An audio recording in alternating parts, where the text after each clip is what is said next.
like, you guys, they gave me a key that will let us in houses. Me, like, let's go. That's me. I always picture, like, if aliens were looking down on our world and they would see most people blindfolded with earmuffs on walking this grooved path, like if we were ants. I want them to see me, this one little ant over here, breakdancing butt naked, like, fuck it, dog. I'm living the way I want to live. I'm not playing by the rules, baby. I'm high on my own supply. Someone who's not really like familiar with wholesale process, like you just kind of like wholesale 101, you know, just kind of break that down. All right, you have a seller. What's going on, my peeps? Welcome to another episode of Alan K Show, brought to you by Modern Day Brokerage, and where we are interviewing entrepreneurs, business owners, individuals that are not timid, they are not fearful, they take huge risks, they are freaking bold, don't settle for mediocrity, and they push through adversity. And today we got a special guest, actually checks all of those boxes and beyond, I think. This guy's name, you probably know him. If you don't, well, you got to find out more about him. His name is Templeton Walker. So check this out. This guy been in real estate for 11 years, 2,500 transactions. Out of those 2,500 transactions, 1,000 of them are personal transactions. This guy runs a team, Soulpot, the Templeton Group. He's got a title company.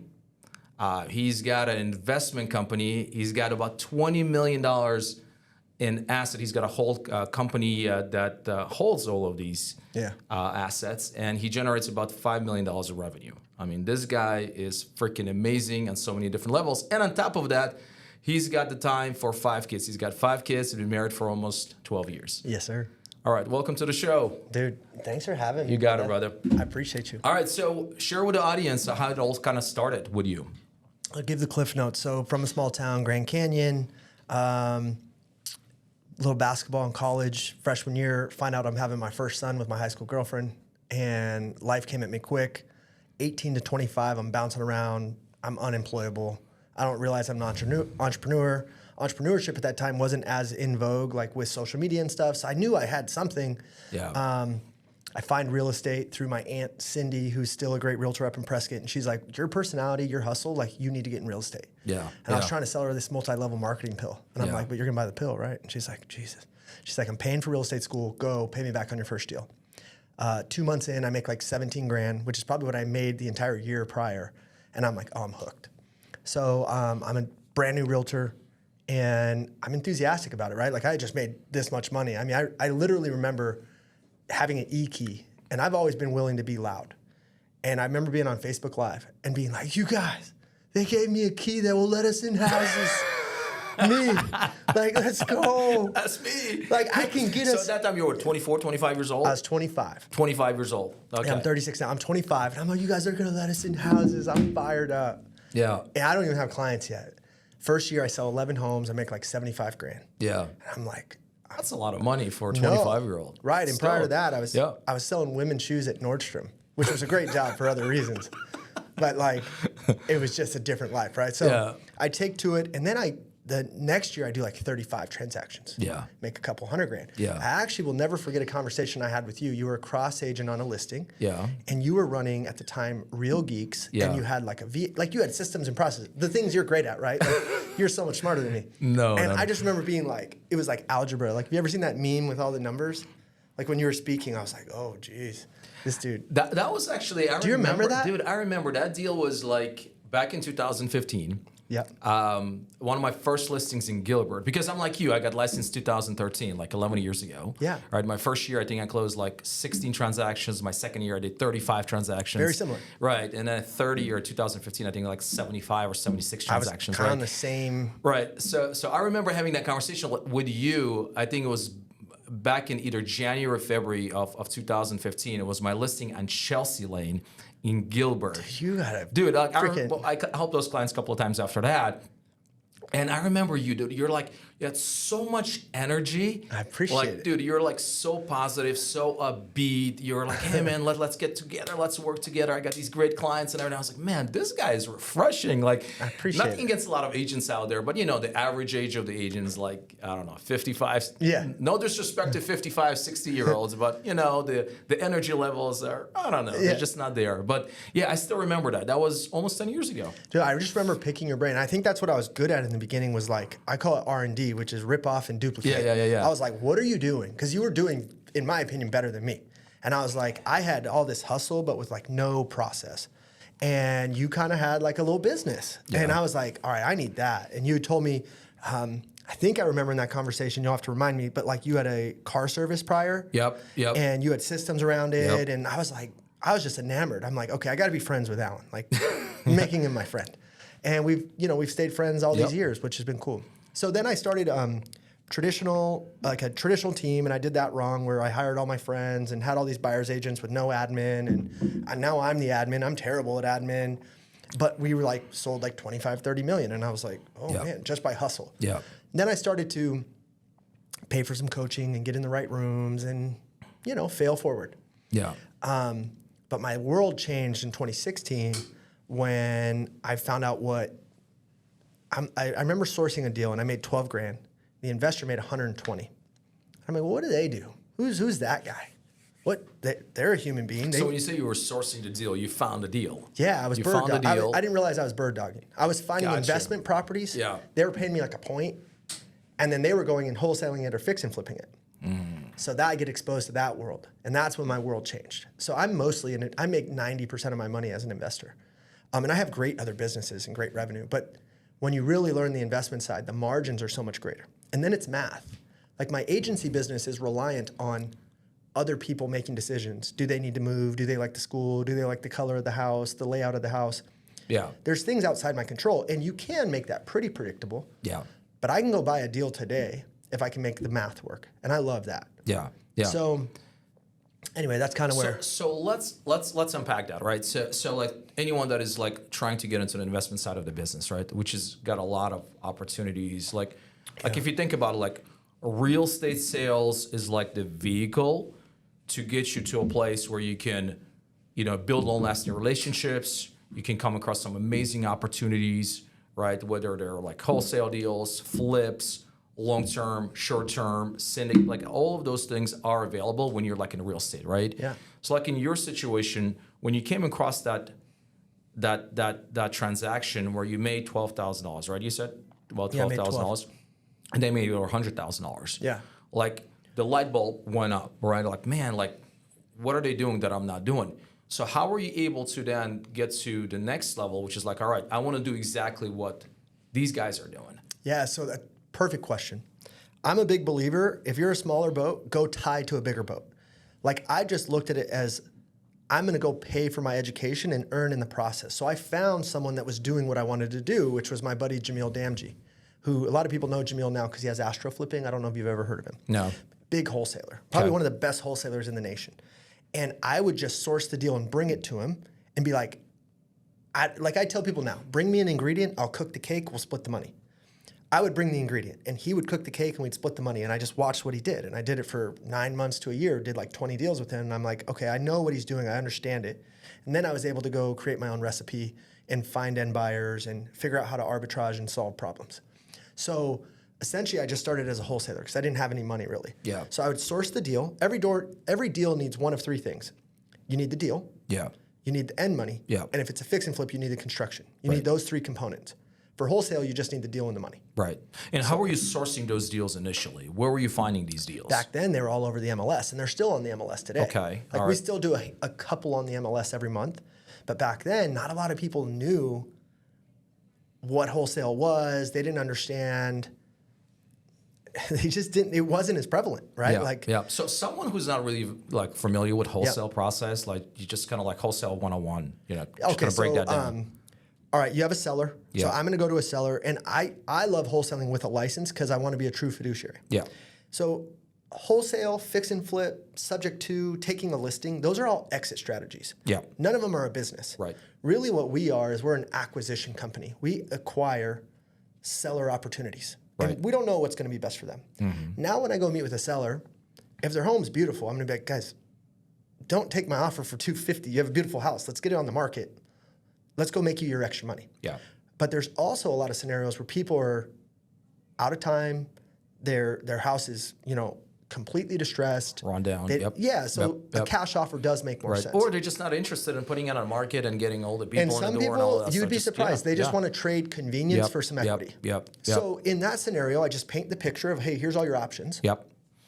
What would you like to do? And so you give them both options. I can buy it from you, or I can list it for you, right? Yeah, and I'll also tell them what I think makes most sense for them. And you'd be surprised. Sometimes beautiful houses, they're like, but I could have that money by Friday. And I'm like, yeah. I'm like, but here's the math. I got to buy it at this discount to be profitable. So if that math works for you, we can absolutely do that. But what I'm telling you is, if we go put it on the market, even after my commissions, you can make more money if you're willing to give me 60, 90 days. Right. So I let them make a decision. So what wholesaling is let's just say you acquire that opportunity and you put it under contract for $200,000. And let's say the home's completely distressed. It needs a full remodel and they need money next Friday. All right, Mr. Seller, I'm gonna give you $200,000 for this. You gotta understand, I'm buying this for a profit. Here's the math. I'm gonna make money one of two ways. I'm giving you this $200,000 and I'm gonna go fix and flip this home, and after renovation, after everything, I'm gonna go make $60,000. You gotta see that. You understand that, right? And they're like, yes. Yeah. I can get you your 200. The other way I might do it is if I get too full on projects, or if I find another fix and flip friend or colleague that wants this deal, I'm going to have them replace me on the contract for a fee. And at closing, I'm going to make $10,000, $20,000 for brokering that. You don't want to use the word broker in that sense because it's more investment, for creating that opportunity. So I'm going to make money one of those two ways. So you're disclosing that up front. It's like, hey, I'm probably going to make about $10,000 to $15,000 for connecting you to an end buyer. When I first started wholesaling, I was because I'm super faithful, like WWJD, praying hands, Virgin Mary. I believe someday I'm going to meet God. I don't want him to ever look at me and say, hey, Temp, you were down there stealing houses. I don't want that feeling. I want everyone, because wholesale is an unlicensed endeavor, and there's some grimy folks out there that are trying to make sure that this seller doesn't know all their options, and they're trying to buy it as deep as they can without painting the whole picture. So what I love about what I do is I give them all their options, and then I'm very transparent in what I'm going to go do. Hey guys, if you want me to risk $200,000, I'm going to go make money. That's just capitalism. Like, if you want me to go risk this, I'm going to go make some money, and here's how I make it, and here's how much I'm probably going to make. Is that okay with you? So no one can ever come to me and say, oh, Temp didn't tell me, or Temp didn't disclose, and oh, no one ever told me my house could be worth $400,000 if I fixed it up, right? So essentially what wholesaling is a contract on, let's just say an A and B contract, seller to buyer, I'm buyer. A third party comes in, performs on my terms as B, and pays me a fee to do that. That's what wholesaling is. Okay, so you're a middleman. Yep, you are. I mean, it's essentially, and realtors sometimes have a hard time with wholesaling. They go, well, that's someone's equity. What do you think your commission is? Somebody else's equity. It's in a shiny wrapper, and you have a license that you sat down for 90 hours for. You're getting paid off someone's equity. So take your high and mighty hat off. You're going to go solve more problems if you just because some people's asset is not best for... So how do you go about explaining this to the real estate agent? Let's say, for example, you're sourcing a deal off MLS, right? And you're talking to the listing agents like, hey, you know what? I'm looking to wholesale this deal, tie this up essentially.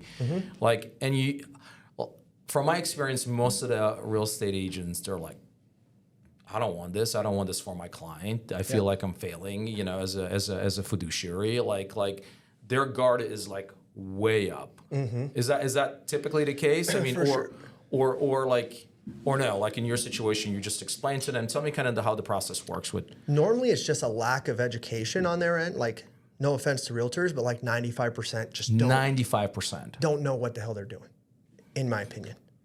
When it comes to wholesaling, 95% don't know. Well, and also just being realtors. And I'm not the best realtor, dude. Like, there's realtors that are freaking way better at being a realtor than me. But I'm pretty logical when it comes to, here's the problem, we need a solution. And when you have a seller that is in a distressed situation that needs capital as soon as possible, the most they can get from someone willing to give it, MLS and your commissions and all this stuff typically is not the best way. So what I'll do in that scenario, when I call an agent, I'll go, look, you probably got 35 offers, right? Like, because they're priced, especially now, because a lot of people understand this. In 2015, it was way easier for me to buy houses on the MLS. But right now, I'm going to call you, I'm like, Alan, you got this house, you got it listed for $330. It's probably worth $500. You're going to get a bunch of offers, probably from wholesalers. I wholesale sometimes, but here's the difference. At $330, I'll give you guaranteed pricing. I'm a fix and flipper. If I need to close it at $330, I'll close. It's a fix and flip. In that process, if I find someone who's willing to pay me a fee and give me $340 and let me make 10 grand, and they perform on my terms, you got to be okay with that. Why would that? If I'm going to give you $330 and you're good with that, why do you care if I go make 10 grand? Right. Just because I have a better pool of buyers or whatever. And are you good with that? And a lot of times agents are or are not, but I can be transparent with them on the front end and be like, I can solve your problem, give you the number you need. I'm not going to tie you up and go 10 days of inspection period. Someone like me is not willing to buy it because most people bring me the deals. If I can't pay the number they want, they go cancel on you. Gotcha. Because a lot of people, they go to these weekend seminars, learn how to write a contract, tie it up. Yeah. What they're doing is looking for me, the guy with the actual funds. The actual money. To perform. Yep, exactly. And when they bought it too high. Nobody. Sound investors are going to say no. No, So now they got to go back to the seller and cancel. So that's, for me, it's just guaranteed pricing that is a game changer. I'm like, look, I will perform. I will do whatever it takes to get this deal done. But if you want that sort of certainty, maybe you have another offer at $345 from this weekend wholesaler. I'm here at $330, but I got $5,000 hard EM. I have no inspection period. And if I back out of this deal for any reason, your seller's going to get $5,000. I only have a 3-day inspection. I have no inspection period. You can sleep well at night knowing I'm getting this deal done. That's how I've beat everybody. That's how I've, you put certainty, and a lot of times I'll just tell agents like, hey, represent me, make both sides of the commission. I mean, I love to make the commission and a fee, but if it means not getting the deal, I'll just be like, hey, make both sides, or give that commission back to the seller and make them some more money. Yeah. Like, let's find a win here. Yeah. That's all I do all day. That's what you do most of the day. Not off MLS is one tactic. MLS, right. So what are the other sources? Agents is 75%, but I've trained probably 500 agents here in the Valley that know me, and I'm like their preferred temp. I'm on my way to a listing appointment. It's probably not going to be great for market. Can you give me a buy price? I'm like, yeah, let me pull it up. And they trust me, right? I'm never going to go around somebody. I'm never going to steal a deal, because your reputation walks into the room long before you do. And my name's Templeton. That's a freaking weird name. So I wouldn't get very far if I was treating people wrong or, being grimy. So they send me the deal. They don't have a contract on it yet. They trust me. Mm-hmm. Like, hey, Alan, all right, if it's beautiful, dude, I think you're going to go list that for $600. If it's distressed, I got 5%. Now I'm thinking as a flipper. I got 5% cost of sale. I got acquisition closing costs. I got renovation. I got desired profit. And I have cost of capital, hard money payments. Mm-hmm. I can pay you $390 to $410. So now they're walking into that listing appointment. Hey guys, by the way, I already called one of my investors. I have a cash offer in hand. We don't even have to go to market if that makes the most sense. And in their discovery with the client, they'll decide what ends up happening. Right. But how nice would it be for a listing agent to walk in and be like, oh, by the way, I already have an offer. It might be too low. It might not work. But I already have a cash offer in hand for you. Yeah. So these agents bring me deals early, and then I split. If I go sell it for a fee, let's say I wholesale it for $20,000. Yeah. They're going to make $10,000. Or they tell me the number. Like, I had a deal, I bought 4 last week from agents, and they told me what they wanted. They're like, hey, I want to make 10 on this. Okay, perfect. So now if I go make 30, don't come to me asking for half of 30. You said you wanted 10. Or you could come to me and say, hey, Temp, whatever you can do, let's split it. So it's just kind of a deal-by-deal basis, and people know they don't sign anything with me. People just trust me. And I have never not honored my word or paid someone when I've made money. Yeah.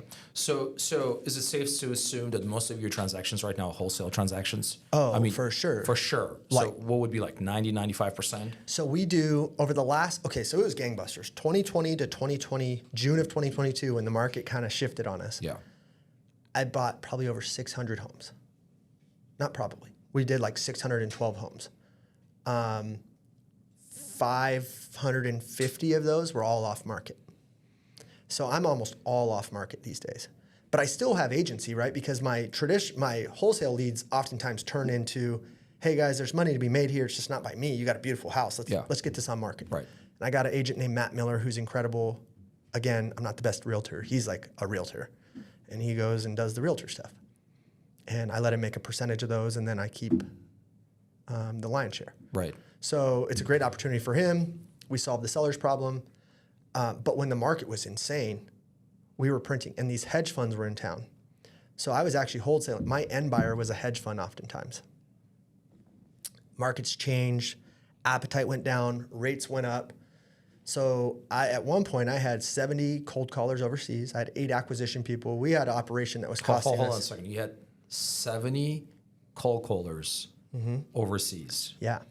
So 70. I think we got almost up to 80, but yeah. All right. So when you say overseas, you're talking about Philippines, India. Yep. And they're just and Mexico. And they're just dialing. Just dialing. So we pull. So let's get into it. So like here's the best way for if you really want to make money in this business and feed your agency business. This is what you should be doing, in my opinion. This is what everyone should be doing. So I go pull 1 million records every year for all of Maricopa County. Yeah. It cost me about $100,000. Yeah. I skip trace that with my company, Batch Skip Tracing. One of my really good friends, Jesse Burrell, owns. So I skip trace that data. Skip tracing is essentially tying a phone number to a potential address. Right. If someone's unfamiliar. I know you know this. And but these are cell phone numbers. Yeah, this is do you remember when you were like in your maybe you didn't go through this phase of life, but when I was in my early 20s, I would like walk away from a Verizon bill and like someone would call me and be like, hey, you owe Verizon $200. Yeah. I'm like, how'd you find me? You know? Like I'd be like, dude, what the? So it's like, there's public data. So every year you buy that list, 1 million records. I don't need that much data now the way I'm running. But initially when you started. 19 to 22 or 23. Yeah. I needed all that data because I had 70 to 80 callers chewing through it every day. So I skip trace that data. Your cold caller is now, and you target a list and you can stack it. Your juicy stuff's going to be pre-foreclosure, probate, high pain. Something is going on. They got to sell right now. Yeah. But you're going to run through that every day, like within the first 30 minutes. Yeah. So then you go to like high equity or absentee, I love high equity absentee list. So we call that, your cold caller is the one grinding. And all they're trying to do is to get Bob to say, yeah, I'd be willing to sell. I'm interested. We just want them to get someone to raise their hand. That then funnels into my acquisition person. This is someone in my office that has been trained by us and they understand all these homes. We contract 97% of them over the phone. We don't even go to them. Okay, so you get them on the contract. Yeah. Like without actually going and like previewing all or the homes I meeting with buy the seller now, or any of that stuff. So my business partners, Miguel and Rodolfo, are amazing. They're both from Mexico. So they're here. They're so freaking smart. It's just me and Miguel now. Rod moved back to Mexico. He's probably going to get married. I mean, he went home to be in love, right? And our business changed, and we'll get into that. But when we're printing, Rod's running all the systems and people, and like he was an engineer, so he's just like, he's running that side. Yeah. Miguel is the greatest salesman I've ever met. So the sales tactics and the closing and negotiating contracts. And then me, I was kind of like the visionary. Like I'd bring a wave of business through my brand and reputation and kind of leadership. Yeah. So we had this 3-headed monster that was awesome. Okay, so those cold callers, back to the point, they get someone to raise their hand. Yeah. Funnels into acquisition.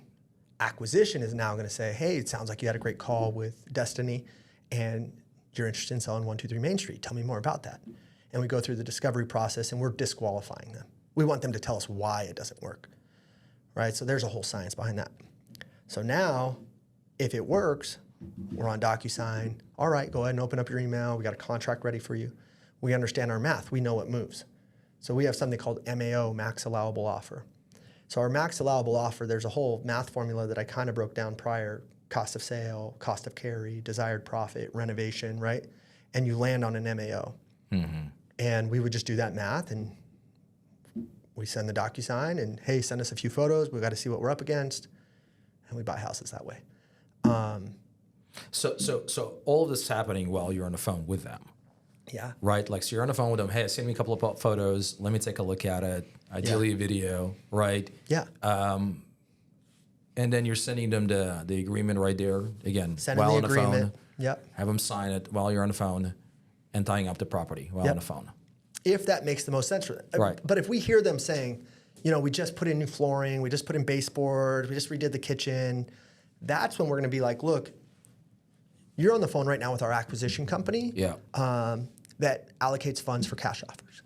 Sounds like you have a beautiful house. I'm going to have Shauna or Taylor or Matt reach out to you. Real estate agents. Who's in our listing department. And you should have a conversation around that. So now the lead that I just spent $100,000 on and all my callers and all that, it feeds so much agency leads that just so my agency company no longer doesn't even have a marketing budget on the P&L because all my investor leads funnel to it, more than enough. And these are all sellers that raise their hand, but we identified that they don't need to sell 65, 70 cents on the dollar. Yeah. But they do want to sell. Yeah. What better lead than that? They've already talked to 2 people in my company saying, yeah, I want to sell. Yeah. In the acquisition, we had more discovery and we found out, all right, cash offer doesn't make the most sense. You really should have a conversation with our listing department and let's go get you some more money. Yeah.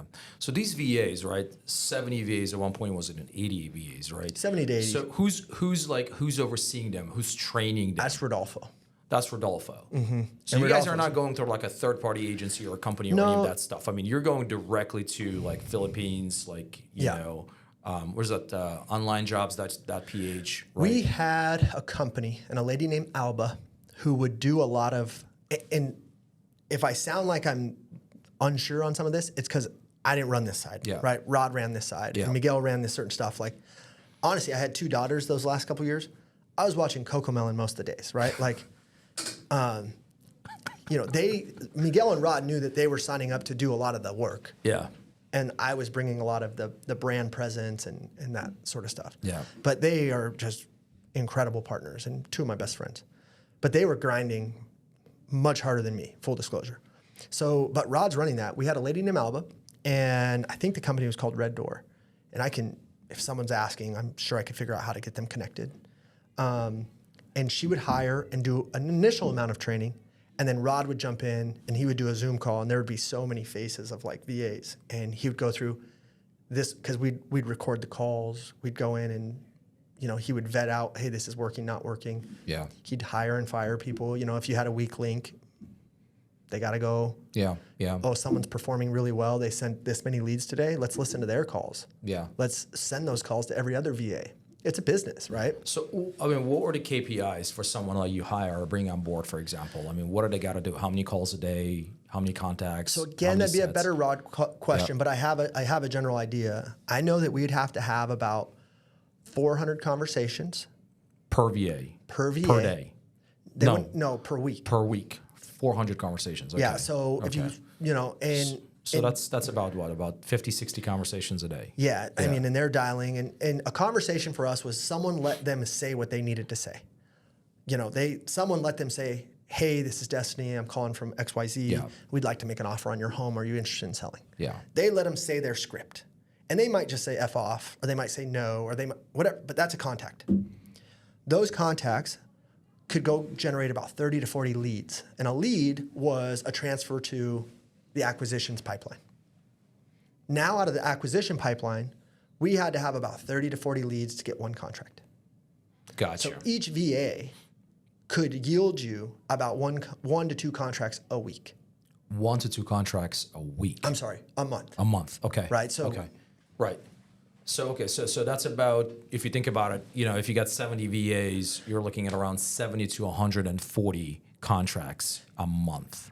In theory. Realistically, we'd usually buy about 45 to 50, and then we'd have a fallout rate. Yeah. And we probably would close. We called it a deal a day. We tried to do a deal a day. Yeah. And we did that. We were doing probably a touch over 1 deal a month. So 30 to 35 deals a month usually. Got it. And what was cool is we were running that whole thing for about 80 grand a month of burn.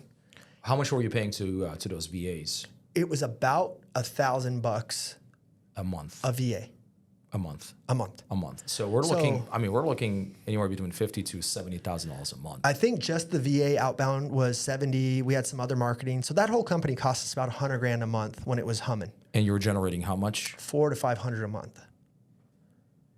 It was That's a pretty good return, dude. And then you kind of have an invisible return that didn't even capture on that P&L. That's on a listing. On the listings. Yeah. And then the title company, because we're direct to seller. Right. Yeah. So now the title company we were doing $80,000 a month in title. Title fees. Mm-hmm. Okay. Because and the one thing I did really well with title is I didn't partner with anyone else. I owned it. Yeah. Because I had enough deal flow to go, a lot of these guys that have joint ventures, there's 3 or 4 of them in it, and they're splitting it, and someone's doing way more than the others. And I was like, I'm not playing that game. It's just going to be mine.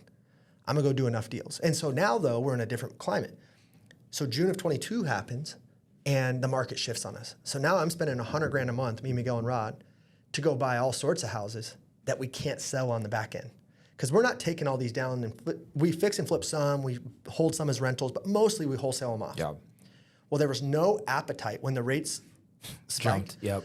So now I'm spending $100,000 a month, and I can't move a freaking contract.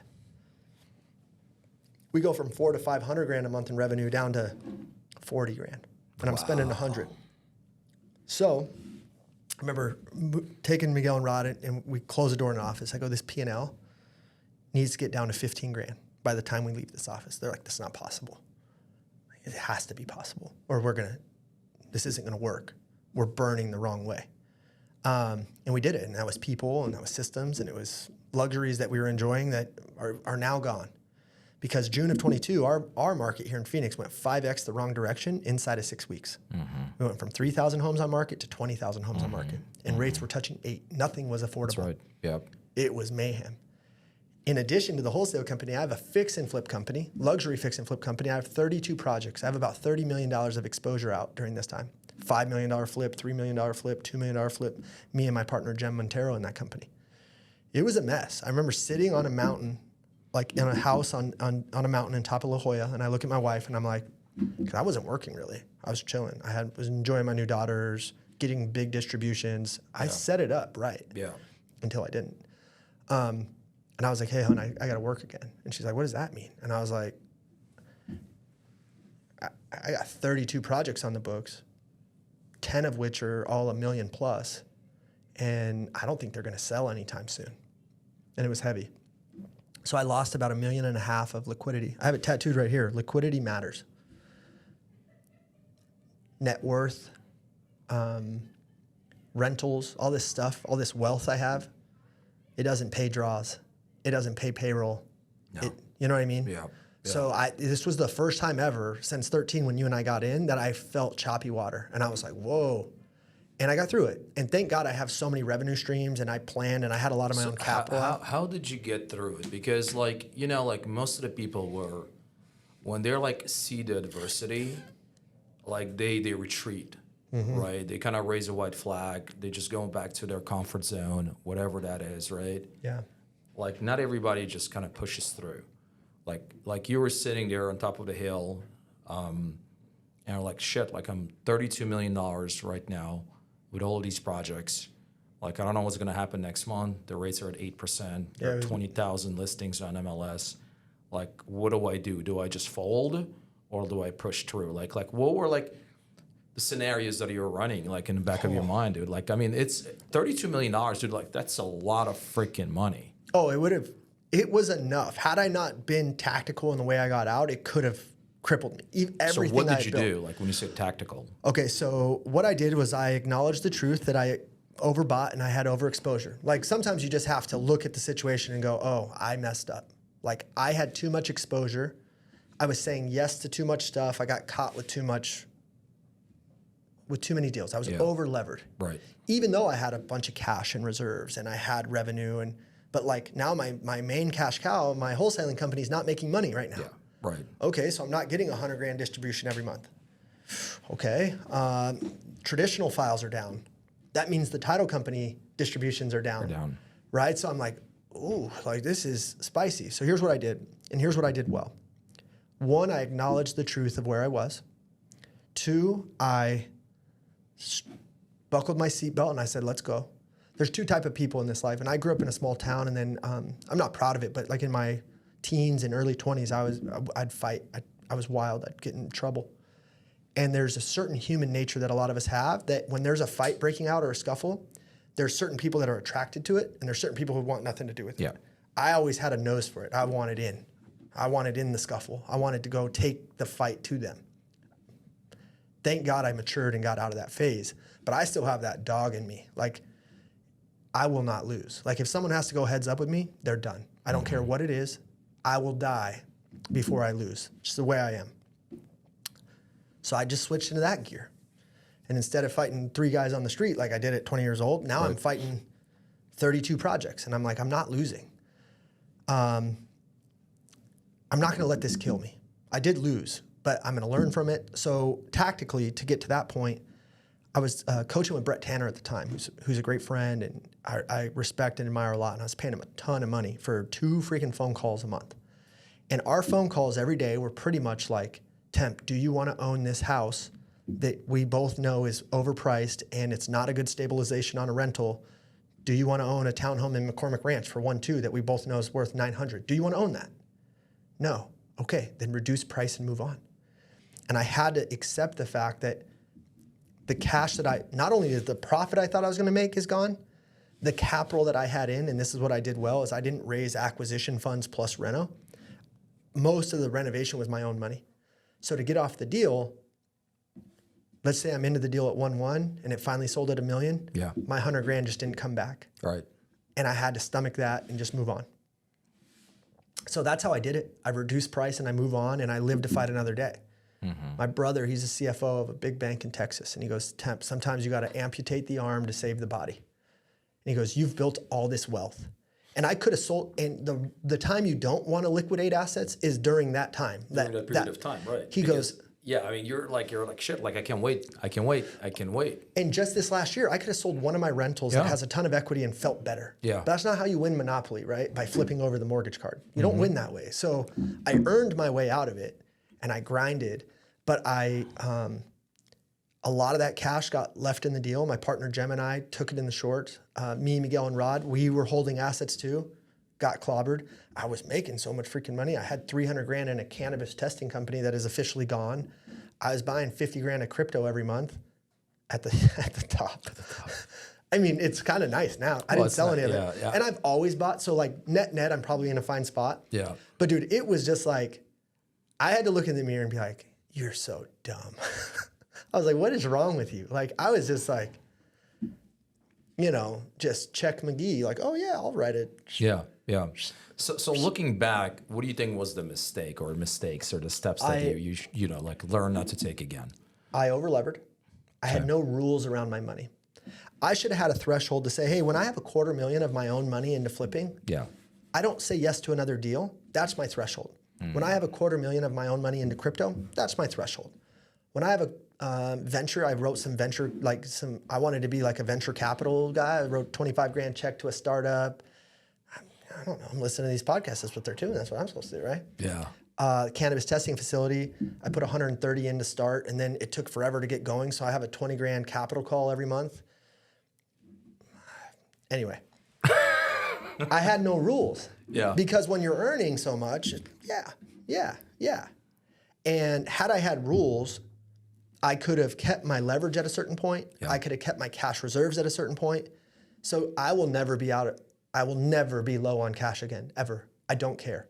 I call it my swan number, my sleep well at night number. During that period of time, did you have to sell any of your rental properties or your portfolios or any of that stuff?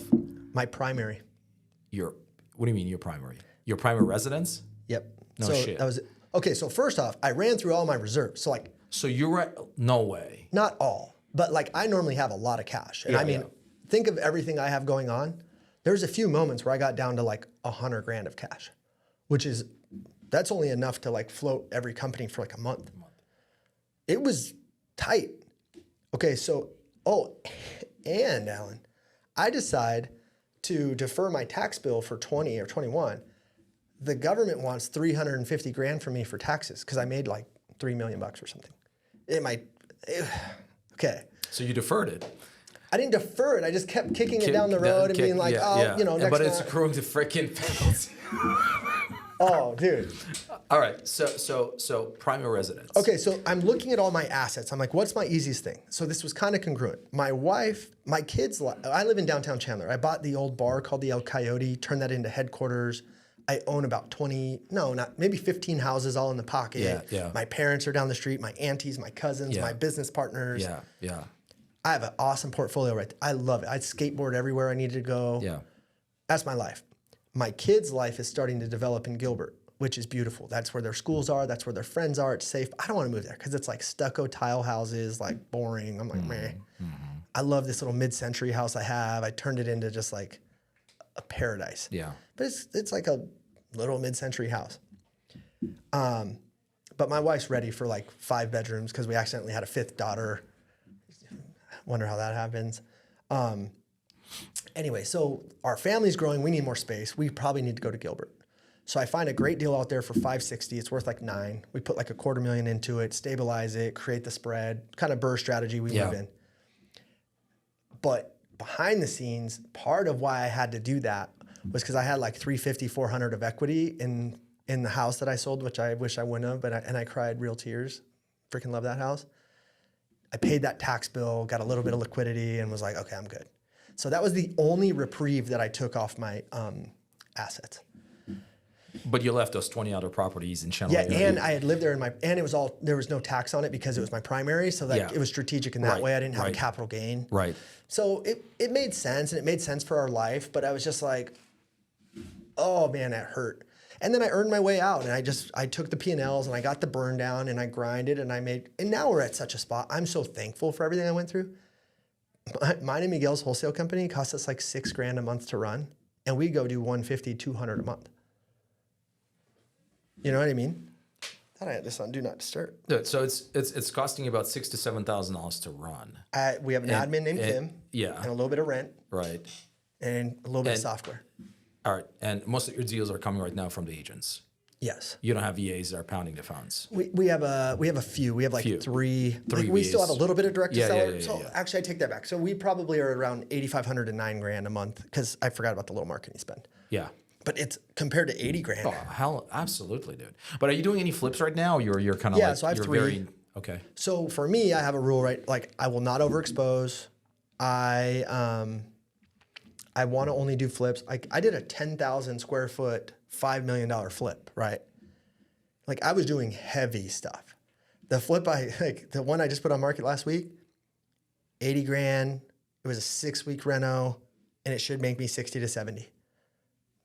Like, it's in my scope. So that $5 million flip, right? I mean, 10,000 square foot. Like, dude, like, how much did you buy it for? How much did you spend at? Like, and what was the so I JV'd it with 2 friends, Chris Iman and Tim Mudd. I don't know them, no. They sell wholesale houses. They're amazing guys. They have a big fund. So, like, they're going to be the capital partners. I'm going to go, because I've been flipping some luxury and doing really well. Yeah. So I'm going to be the guy that executes the plan. And at this point, my flipping company has 5 full-time project managers. I mean, I have a company with $30,000 of payroll just in project managers. Like, it's a whole thing. Yeah. So my top guy, Chris, hey, Chris, you're going to run this site solely. And we think we're going to we buy it for 2.1. We think we're going to renovate it for $1 million, and we'll go sell it for 5. And after fees and everything, we probably go make about $1.5 million. Great. We renovated for 1.6 million instead of $1 million. So we missed the mark by over 60%. Yeah. We don't sell it for $5 million. We sell it for like 4.2. We lose 180 grand. So 90 loss for me, 90 loss for Chris and Tim. And but we got off it, and that's right when the market, like, we sold it in like August. It was awful, but we got off the burn. So I had like 8 months where I was just trying to punt every project, like amputate the arm, save the body. It was so painful, dude.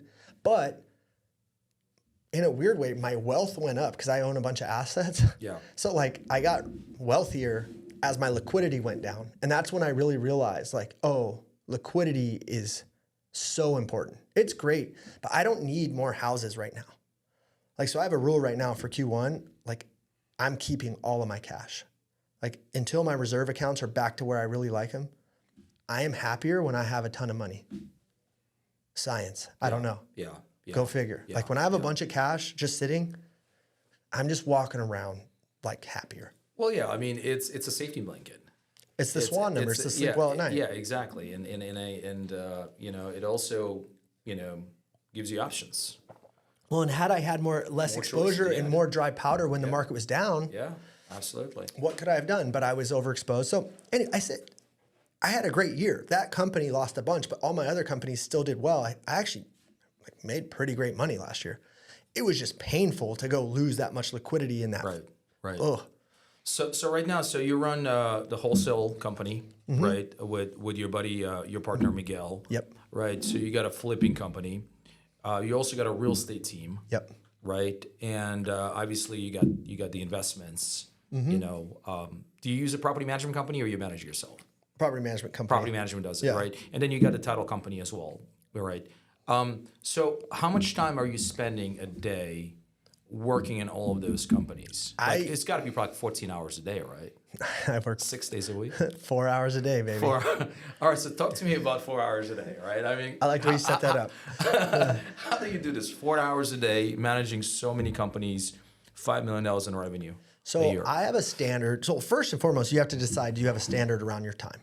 I think a lot of us that are drivers and entrepreneurs, we say, oh, we're doing it for the family. I'm doing it for them. We're doing it for ourselves. It's a cop-out. Like, it's harder to slow down, unplug, and go be present as a dad where, you know, you're changing poopy diapers and running to soccer practice. Because when you're in your office, you're the man. I'm the guy. I'm the owner. Everyone's praising me. I'm smart. I'm doing deals. I'm making money. I love doing that stuff. Why wouldn't I want to do that 12 hours a day? It's harder to actually say, no, I'm going to put a governor on my engine. And at 1 o'clock, I'm going to go soak up the season that I'm in with young daughters, and little Templeton's 8, and Noah's still 13, and Kingston's 17. He's only got 1 more year of high school. I would rather make less money and make sure that I really win in this season, because I'm always going to make money. I'm just going to. So I'd rather make less money. So what I've done is I've brought in partners, right? Like Miguel right now is probably doing some wholesale deals for us. Shauna, who runs my life, is handling the banking and any financial stuff. Shauna, she's your executive she's kind of like assistant. she's kind of moved more to a COO role, like Chief Operating Officer. And then Kim is like a director of operations, like an executive assistant. Gotcha. My dad, who was just calling, him and my mom, we were able to retire my mom, and my dad refuses to just not work, right? So he was going to do something. Yeah. So he's just kind of everywhere for me. Grandpa, flipping, he'll help me in any way I need. Yeah. He's an extension of me. Right. So I have all this leverage now where I'm able to empower people, pay people, and I'm willing to make less money to have other people run the thing. So let's think about it. The acquisition company, Miguel, still outworks me. Yeah. But I naturally do a lot of revenue and deals because of my brand and the value I've put out in the street. I do a lot of deals. So it's a great win for Miguel because he does a lot of revenue too. He's a beast. But naturally, I'm going to always probably do a bit more. Yeah. But he then deals with all the stuff that happens in these deals. Yeah. Him and Kim. Yeah. Cool. So now my flipping company, I'm only doing a handful. I take my dad's retirement that he had saved, running a grocery store for 30 years, and make sure when I go do that 70 grand deal, which I could do on my own, I make sure he kind of runs it and manages it. We have a great GC that does most of the stuff. He gets half the spread. So now I know my mom and dad are good. I give my dad a monthly draw to make sure that they have income, and then we settle up out of the flips. So that's a great thing where my dad's making great money. Where I'm headed with all this is I have great people, and I'm not always trying to figure out how to keep all the money. I'll give up half. I'll give up whatever as long as it doesn't steal my time. Title company is the easiest thing ever. Yep. The joint venture is my own deal. So Magnus handles the P&L. They handle everything. Yep. That's like 1 hour a week. What about a real estate team? Real estate team. All right. So there's a real estate team is the dumbest business in the freaking world, in my opinion. It's seriously the dumbest business. Let's talk about that. A real estate team is stupid. It's so stupid. There's no margin. You got to convince people to work hard who don't want to work hard. Yeah. And that's not everyone, right? But it's a large majority. Oh, absolutely. A real estate team. So you mentioned, sorry to interrupt it, but I think you mentioned you started a real estate team, you blow it up, you kind of resumed it, and then you blow. Like how many times did you go through the process of starting and then blowing it up? 3 times.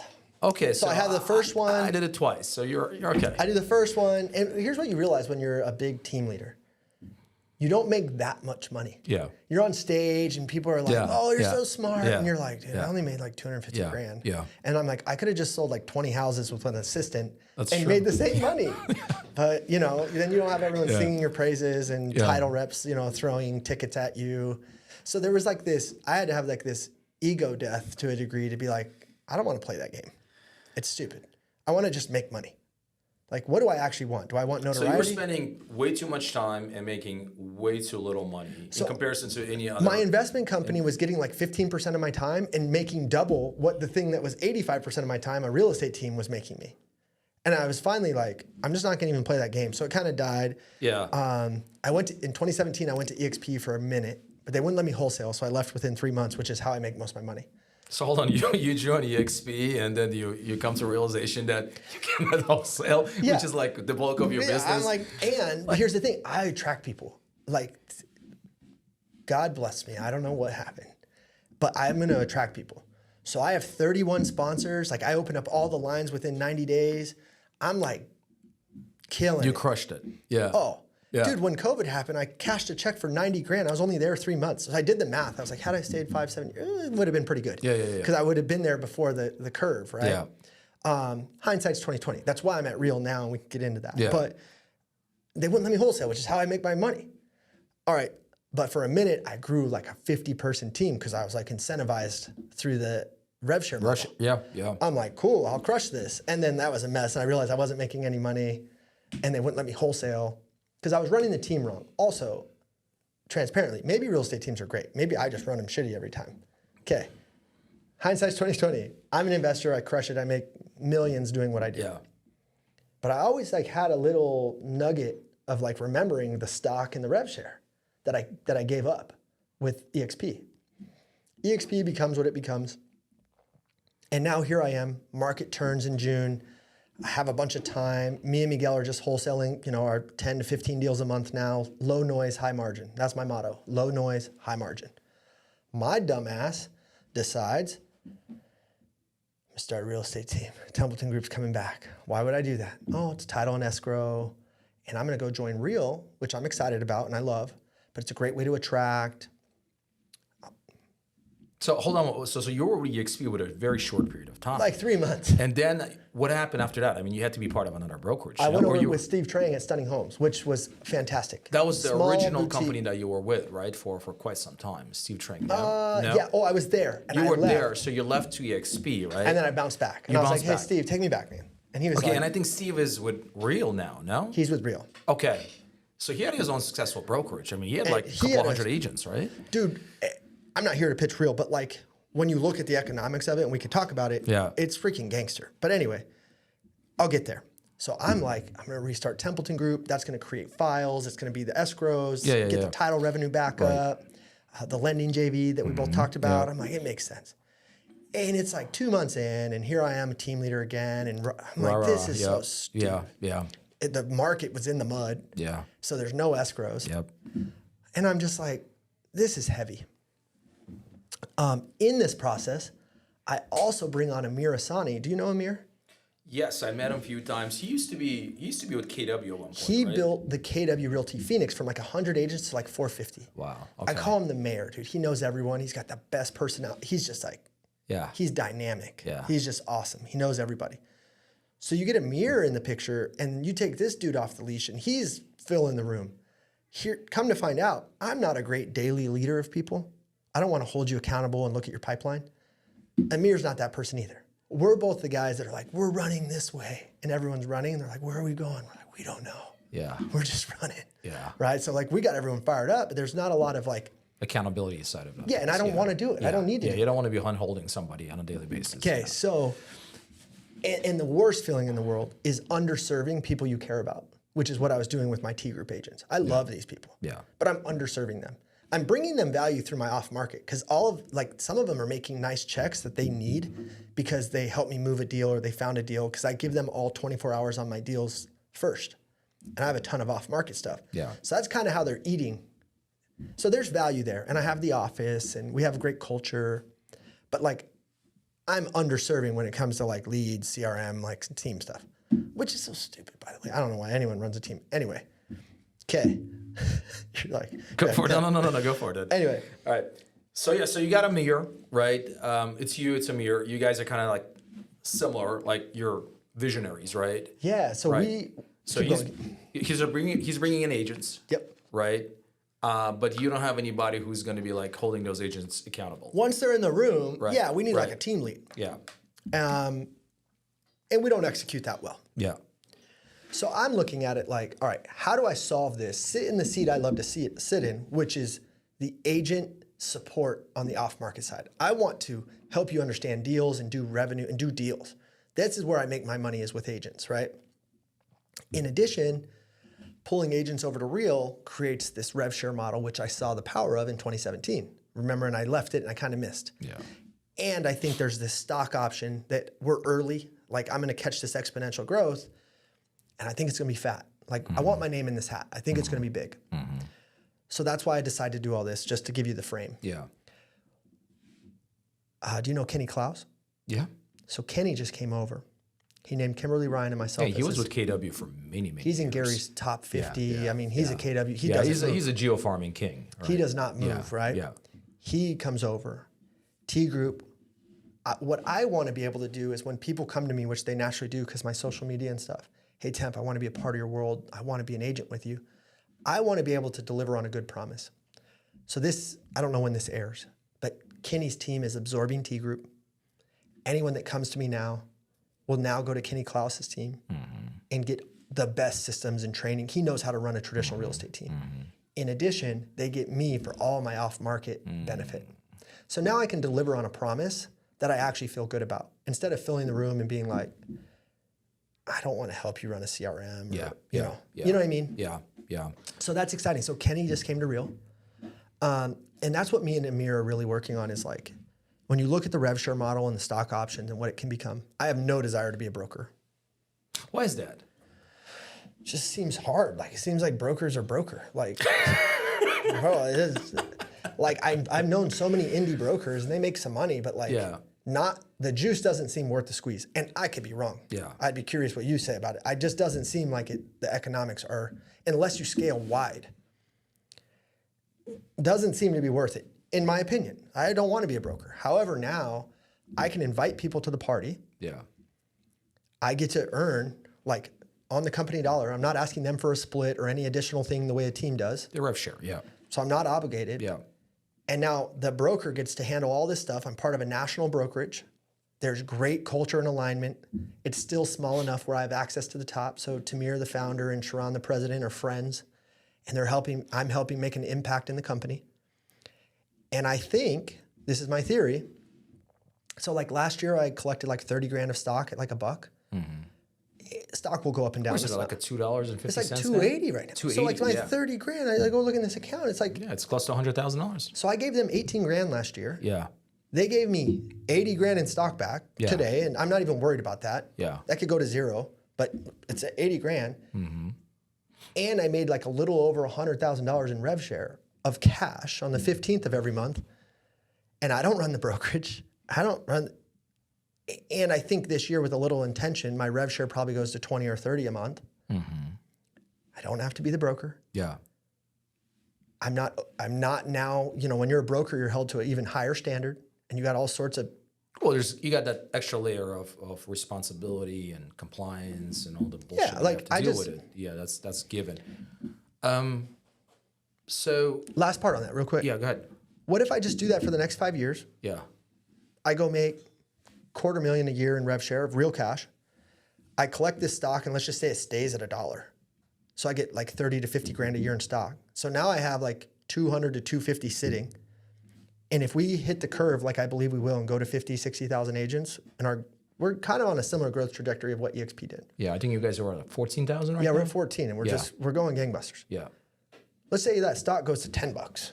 12, it doesn't go to 180 like EXP did, right? But if it just goes to $10, well, my 250 is now worth $2.5 million, or $1 million to $2.5 million, depending on what it does.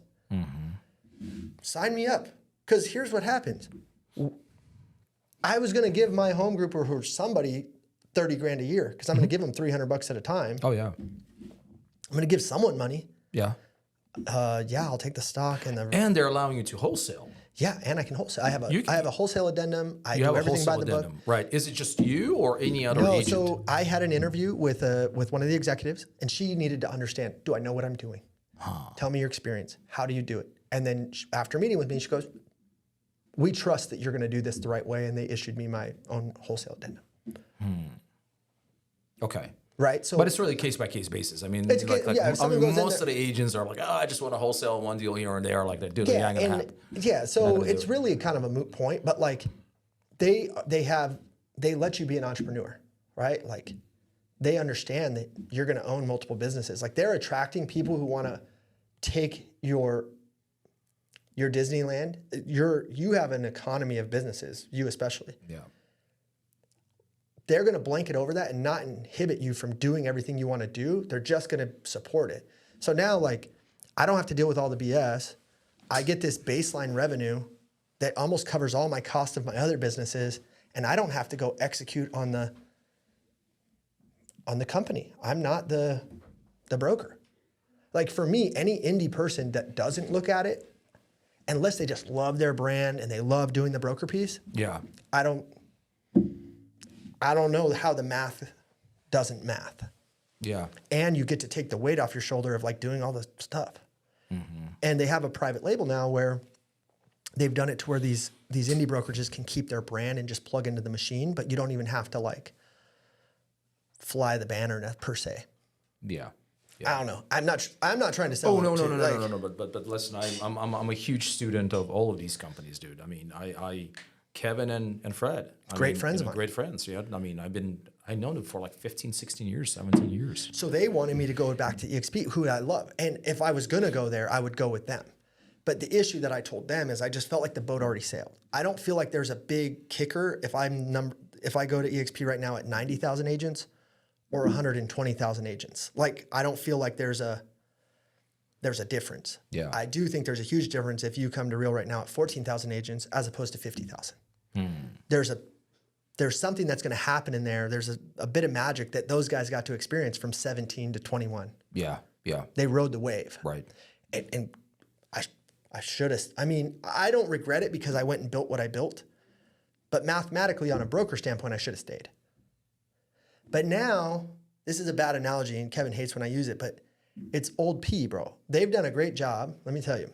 They've done a great job of marketing, and everyone has heard the pitch. So everyone's been peed on. So if I called you right now and said... You mean EXPing? Yeah. Yeah. So I'm like, hey, Alan, can I tell you about something? And you're like, yeah, Temp, what's up, man? I respect you. Let me tell you about EXP. You're going to be like... Yeah. However, I'm not even pitching. Most people are calling me and be like, all right, what's up with Real? Tell me, like, what's going on? And I'm like, oh, this is why it makes sense. I just feel like I'm selling new P. Yeah. EXP is, like, mathematically, you should go to EXP or you should go to Real on the math. Yeah. If you're a producing agent. For me, though, I just feel like sometimes it's better to be second, and Real kind of plugged some of the culture gaps and some of the icky stuff that I didn't love about EXP. Yeah. I think they've solved that. Gotcha. So. Okay. All right. Let's segue into mentorship. Yeah. Like, dude, so I'm a huge believer in being in a room with people that have done that you're trying to do.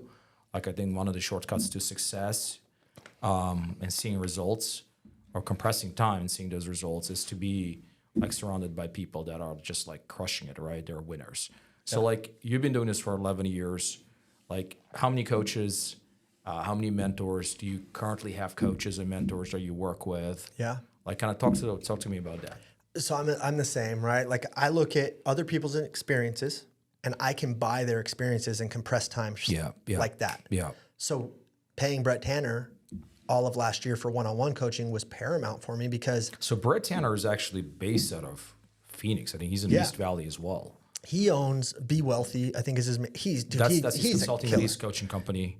Yeah, he's reached another echelon that I aspire to get to. Okay. Maybe. I don't even know if I'd want to do everything he does, but like he's a killer. Yeah. Right, and I respect the hell out of him. So he still owns a KW office or no? Or no, I think he got rid of that. Now he's partnered with Gary. Okay. He was going to go to Real, decided not to because Gary and him started a fund. So he has KW Wealth. Gotcha. He has the Be Wealthy Network. He has Elite Home Advisors with his partner, Andrew McCarger, who's a stud. So his engine's always his traditional real estate team. His partner Joe runs a huge wholesaling investment operation. He has B Wealth. He's a killer. So like I look at what he's done, and I've kind of done it on a smaller scale. So when I looked at, I'm like loosey-goosey, kind of an empath, like feely type guy. He's kind of like business is business. And I wanted some more of that. I needed to get better at that. So that's why I paid him. And thank God I did, because he gave me a lot of logical advice all year when he'd be like, reduce price, move on. That's what I paid him for. Like, temp, reduce price, move on. And I'd be like, no, I'll make it an Airbnb. He's like, reduce price, move on. Yeah. So prior to that, my first coach, I remember spending $1,000 a month for building champions with a guy named Bill Hart. And to go spend $1,000 a month on coaching, I was like, this is insane. That's a lot of money, right? At that time. Yeah, it's a fraction of what I was paying Brett, right? Well, I was like, all right, for 2 30-minute phone calls. But that got me into the world. And then as I became an investor, I found a guy named Matt Aitchison, Coach Matty A. Okay. He's a stud. He's in GoBundance. He buys. Heard about him, yep. He's a stud. He's one of the best people ever. So he coached me for years. And then I found my way to Brett. I'm still in Brett's Be Wealthy network. Now I just go to the retreats, Yep. and it has an online portal. It's great. So if anyone wants the info, I'm happy to share it. So I'm always seeking coaching. I almost joined Jesse Itzler. Do you know Jesse Itzler? Heard about him, yep. Yeah, he sold his, what was it? He sold NetJets to Warren Buffett, yeah. and then Zico to Coca-Cola. yeah. His wife's Sarah Blakely, Spanx. Yeah, Spanx, He has an yep. executive program. It's like 65, 75 grand a year, something like that. Yeah. And you get, but I was going to pay for it this year, but my schedule just wouldn't allow. So I want to try to do it next year. So I'm always, what I'm writing the check for now is I look at the person living the life and the values that I seek, and I will go pay them all day. Because I know if I go pay Jesse 65 grand and I can implement some of what he's done in his world, I'll get a 10x return. Because I'm coach, I grew up being an athlete. So I don't necessarily challenge the theory. I'll just be like, just show me what to do. I'll do it. That's kind of how my brain works. Like you don't need to explain to me the why. Yeah. Like if you did it and it worked, I'll go do it. Yeah. So coaching is a cheat code. It's a cheat code. If you deploy it, if you implement it, right? But our society though has too many people that are addicted to the moment of instant info. Oh yeah, dopamine, the motivation. Right, the motivation. And then when it comes down to the work, yeah, yeah. And then they go to the next seminar or the next mentor or the next person that's gonna give them It's a almost little. kind of like seminar junkies, right? Going from one seminar to another one, to another one, to another one, but not really implementing or deploying any of that stuff. And what I've found is like being around all these high level guys. Like I have a lot of friends now that are just crushing life. And Dustin Runyon, who's a great coach, he owns Apex up in like Lake Havasu. He said something once that really impacted me. And he goes, none of these guys are superhuman. They're all super, human. All of the highest achievers and these people that you think have it all figured out, they are super, human. But what they've done is they've worked on their habits. They've created standards in their life that are non-negotiable. Like for me, I have bad days. I have down energy. Absolutely. But I put myself in a prime state every day. It's in vogue now, but like, dude, I've been getting in cold water every morning for 7 years. I have a barrel sauna that I'm in every night. I don't drink alcohol anymore. I read scripture every morning to fill my spiritual cup. Yeah. I go for a run every night with my dog, Charlie. I go for a walk midday almost every day. I never not pick up my kids from school. Like I have standards that are non-negotiable. Well, go figure, my life's pretty put together. Yeah, yeah. I look at my numbers, my KPIs, my bank accounts. I was just guessing, bro. I got a lot of money, I didn't know. Yeah, yeah. I developed into a man that was superhuman. But make no mistake about it, I'm still super, human. Yeah, yeah, yeah. Why did you stop drinking? I had an issue with it, to be honest. Like, I'm not a daily drinker. So I grew up in a small town. I told you I was wild. And when I was getting in those fights and stuff, I was never sober, right? There was something in me. I call it like the lion. And the lion would get out and kill a tourist, right? So the lion needs to go for walks sometimes because I'm a wild boy. Like, it's in me. It's still in me. And I just realized if I wanted to become who I really wanted to become, that couldn't play a role in my life anymore. So like 25 to 30, I was always a life of party, like center of attention, making everyone laugh, buying rounds, and I was making money. You're making pretty good money doing that, yeah. I was making money. I was doing it when I was broke. So now you give me some money, and I'm like, I want everyone to have fun. Yeah. And 9 times out of 10, it was the best night we ever had, and 1 times out of 10, it ended bad. Fuck up. Yeah. And then I had to apologize to everyone. What I realized is I had this cycle in my life where every time I was about to level up and become the next best version of myself, subconsciously, I would blow it up because I didn't want to do what was required to become that guy. Right. So I'd go have a big night and say, you guys don't understand what it's like to be me, and I have all this pressure on me, and turn my phone off. My wife's calling, and I'm at the bar, and I'm just and just revert back to the version 1.0 of yourself. Yeah, and it's because I knew if I did that, I would have some sort of excuse as to why I didn't become the version man. 2.0. Yep. And then I finally just identified that cycle, and alcohol wasn't a daily thing, right? Like it was twice a month we'd go out and have fun, and once a quarter, one of those times, I'd end up not want, because once I get going, my wife's like, hey, it's a night, let's head home. No, I'm staying out. I want to keep going. Yeah. I'm having fun. Why are you trying to pin me down? Yeah. Yeah, I was just unreasonable. Yeah. Like whoever I was with that stuff in me was unreasonable. Yeah. So now I'm at a healthy spot. Like, your cold circuit this whole thing. I mean, you just said, you know what, stop. That's it. I'm done. How long ago? October. But like, okay, so that was just recently that last October? Just recently. Yeah. But like for the last 3 years prior to that, I was drinking so little. Yeah. I was in a fine spot with it. Like I was good, but I just was already drinking so little that I was just like, I don't know, let's just see what it's like. Like it was easy. The only thing I was giving up at this point was maybe a glass of wine at dinner or a cocktail at a party. Like I wasn't over drinking anymore ever. Right. But I was also just at a spot where I was like, I just don't think this has any value. Yeah, I actually stopped drinking completely on November 5th. Like seriously, dude. I mean, it's gonna be like February 5th is gonna be like 3 months. We're like right on the same. Yeah, dude. So like, and I decided to do it actually like before Thanksgiving, before Christmas, and all the holidays. Just so what spurred it for you? I think for me, honestly, like you said, I just want to get to the version 2.0 of myself, and I felt like all these bad habits were preventing me from. I think you're on iPhone like 15, brother. You're developed. No. But still, like that was one of the things that really was there, and I did not really like. I kind of enjoyed it at the moment, but then I did not enjoy it afterwards. Like, and like the same thing. There were slip ups, during my conversations with my wife. Mm-hmm. Kids, you wouldn't act as your highest even level. Friends sometimes, I would say something and then I would be like, shit, I shouldn't have said that. I actually just got somebody upset, and it wouldn't happen every time. It would happen here and there, maybe once or twice a year. But I felt like I just revert back to that person that I really don't want to be anymore. Very similar. Right. So cold turkey, dude, nothing. I mean, we go out right now with the buddies, with the friends. I'm just sipping club soda and lime. That's what I do. We go out with my wife. She maybe has a cocktail. That's it. And I'm just drinking water. That's it. You know what I found in 2 of the settings that I enjoyed was a non-alcoholic beer. I've done that one time. Yeah.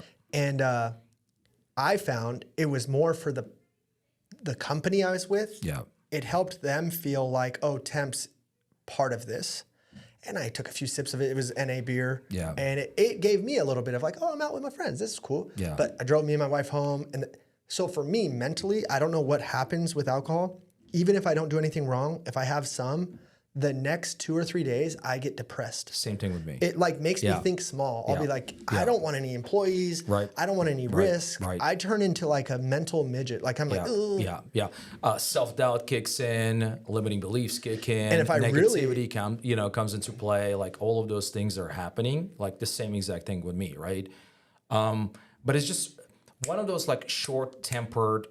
Like again with the kids, sometimes with the wife, little snap just a snap and everything like that. Where I know if I would not be drinking, that would not happen. Yeah, it's a diluted version of yourself, right? Like, and I love my life. I love where I'm at. I don't need to escape it anymore. Yeah, right. I used to smoke pot. I don't smoke pot. I used to eat a bunch of mushrooms. I don't eat mushrooms anymore. Like I love my reality. Yeah, and I'm happy where I'm at, man. I'm happy for you because a great life comes with sacrifice. a great life, if you want to live an extraordinary life and kind of leave the herd, it's going to require something different than what everyone else is doing. Right. And that's just part of my journey where I'm at. I want an exceptional life. I want to be known as the greatest dad that's ever lived. I want to be known as the freaking best husband ever. And I want to be known as a really good businessman.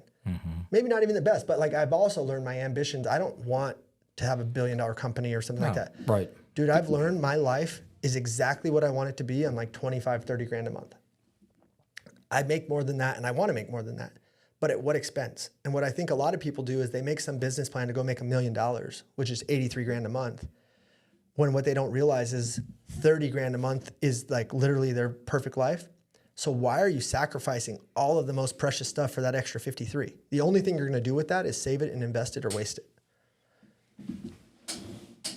So 4 hours a day, that's what you're dedicated right now to your businesses. 4 hours a day, 5 days a week. Yeah. You don't work on the weekends. I'll take a call. Like sometimes in the afternoon, I'll take a call or something. But like, yeah, I'm only at the office. At the office.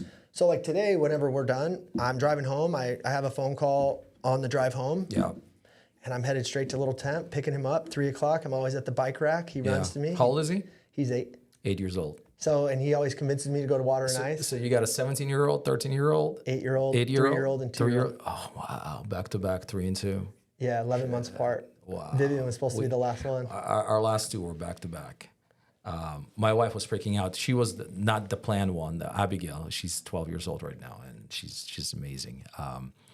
But I remember my wife walking into the door, and she was like in tears. And I was like, what the hell happened? What's going on? She's like, you don't believe this. I was like, what happened? I thought she got fired. And she's like, no, we're pregnant. I was like, oh, okay, great, congratulations. Like, no, you don't get it. We have like 11-month-old or 10-month-old at that time, you know. Actually, no, I think 4 months old or 5 months old, right? So I was like, hey, you know, it's God-given. Yep. You know, we're gonna be fine. And you know, we have 3 beautiful kids, man. And we got a 16-year-old. She's a sophomore in high school. She wants to drive. She's like, Dad, I want to drive. I got my permit. Teach me how to drive. Teach me how to drive. I was like, you still got some time. You're still my baby, right? And then Zach, who's my 13-year-old, he's a basketball player. So this guy has been playing basketball for like 5 years. He plays for a club team. They're a feeder team for Liberty High School. What club team? Chaos. Okay, so Noah, my 13-year-old, plays for Arizona Gremlins. Interesting. Yeah. I think he was with, a couple of years ago, he was with AZ Storm, and I think they played Gremlins. Yeah. In one of the tournaments. It's not always the West Side and East Side teams get together, but so you know that club life of. Oh yeah. So he's more like, you know, playing a lot of on the West Side right now. Where do you live? So I live right here, like 5 minutes away from here. I live in Meadows, Lake Pleasant, and Pingo Peak area. I love that area. So been there for 2 years. We built a house through Toll Brothers. Beautiful home. My wife really wanted it. It's got a good sized lot, which I wanted it. Like I wanted 18,000 square foot lot. You know, if I can ask, I'm curious about. I'm always interested. I love personal finance. Yeah. Would you agree with my assessment around 25, 30 a month personally being like unless you're flying private? Flying private. I think $25,000-$30,000. Like you good house, it's good cars. You're eating what you want. Absolutely. Like I don't see a reason why you want to go up unless it's like a selfish reasons, right? Which is. Like, it's fine. Like, I'm a huge believer in terms of what, like, I don't work on the weekends. I mean, there are days when I leave at 2 or 3 o'clock. I spend more time with my kids than I ever before. I spend so much time with Zach, basketball practices, trainings, my daughter with the golf and everything like that, my youngest one. So I subscribe to the same. I wish I can do it 4 hours a day. Yeah, like you are, you know. So that's why I want to learn as much as possible. Well, I think it would just be like. If you had to compress it, no choice, you'd figure it out. Right, figure it out. And what you would do is you'd probably just create, you'd probably delegate a couple more things and maybe add a little bit of expense, either through partnership equity or payroll. Yeah, so right now we're kind of like, we have this, an agency called Modern Day Brokerage, you know, and we work with about 100 brokerage owners, and we help them to recruit agents. So it takes a lot of my time right now because I'm That's on amazing. Sales calls. I'm also on the coaching calls. So that's kind of like the part of my business that takes about 80 to 90% of my time. The brokerage pretty much So you runs have the by brokerage. itself. Yeah, it runs by itself. You have some investment stuff you do? Oh yeah, we got investments. I got rentals. I got short-term rentals. I'm partners with Ken and Newer. We got property management company for short-term rentals. We have 40. What's your main stream of income? Right now, I would say brokerage, but the agency is yeah. I mean, it's gonna be silly. Yeah, we're probably this month we're gonna end up with about $110,000. And we started about 8 months ago. That's amazing, and that's recurring, or you got to go recurring. That's like it's a monthly. Like we have clients paying on average about $1,000 a month. That's amazing. Right. So, and most of them are brokerage owners. We do have some team leaders. Like I don't know if you know this, but there are like about 100,000 real estate brokerages out there, and 82% of them, dude, have 7 or less agents. Oh, that's why I say brokers are broker, bro. They're like, and most of them, their biggest hurdle, if you will, in their business is attraction, dude. Like they cannot consistently or predictably recruit agents, and that's what we help them with. So we run 3 different recruiting models: one Indeed, one events, one social media stuff, and we get the opt-ins. We get people that are sending them applicants, so we get them in front of agents. Yeah, their job, and then obviously, they got to have culture and right. Their job is to present their value proposition. Their job is to obviously figure out how they can help them and everything like that. But we get these brokerage owners, the leads or the individuals that actually want to join their brokerage. Yeah. So that's kind of what we do. That's exciting. That's cool, man. So I didn't realize that. So a lot of my time right now is spent on that. So can you build it to a spot though where the ARR, the annual recurring revenue, is just rolling? Yeah, exactly. So you got the heavy lifting right now. We're doing heavy lifting. I'm doing So like I'm in sales right now, so I'm doing these breakthroughs. I do like 4 to 5 breakthroughs a day, 4 days a week. These are like me talking to the brokerage owners, figuring out their pain points. I call them North Star meetings. I'll always be like, what's your North Star? Right. And like, let's work backwards and get you there. And then. So we have these conversations, and that's where it takes a lot of my time. So I'm looking to replace myself on that side, having somebody who's going to be in charge of sales. Closer, right? AE. So that's kind of like my plan. But definitely my goal is to like cut it to like 4 to 5 hours a day. Like what? So hear me out here. Yeah. So let's do this. Thinking out loud. Everyone you pitch, you get into modern day brokerage and you get the ARR. Let's just say it's not a great fit, but they still want to be in your world. They join us at Real. Let's go, Alan. Because it's gonna funnel. You build the community, and now they actually have something to graduate to, because they might not stay in modern day brokerage forever. Yeah. But now they're in your world. Because the brokerage probably is good, but you could probably make similar money and not have to deal with the shit. Yeah, I mean that's I tell you, man, it's one of those things where like again, I don't know your economics of it. Well, we'll talk about it more as far as that goes. So like I said, Kevin and Fred, you don't want to go sell old P. Come on, dog. Everyone's already been peed on by that. We'll figure it out. He's like, oh god, those two are like great friends. And we text. Yeah. Do you know Andrew Franklin? He's big out of Houston. He's with Kevin and Fred. Okay. And like we were in a group chat the other night. I'm like, come on, guys, let's shake up the world. So you want to get Andrew? Yeah, I want everyone. But honestly, though, like I mostly joke about Real. Like I don't even try to. I think it makes sense for people, but it is like the last thing on my plate that I'm like, hey, I like it. It makes sense, but I make so much more money in my other stuff. Yeah. That I'm not. Everyone's my friend. Yeah. But it's like, hey, if we can line up, that'd be fun. Yeah. But I don't, you know what I mean? No, man. I mean, I get it. I mean, it makes a lot of sense. So, like, tell me about your, you said you're working on a course right now. Yeah. Talk to me about that. All right. So, Realtor Doctors, I'm going to tell you the ad. So, imagine this. Let's say you're scrolling Instagram. So, your name is Realtor Doctors? Yeah, we're the Realtor Doctors. I love Me and that. Miguel.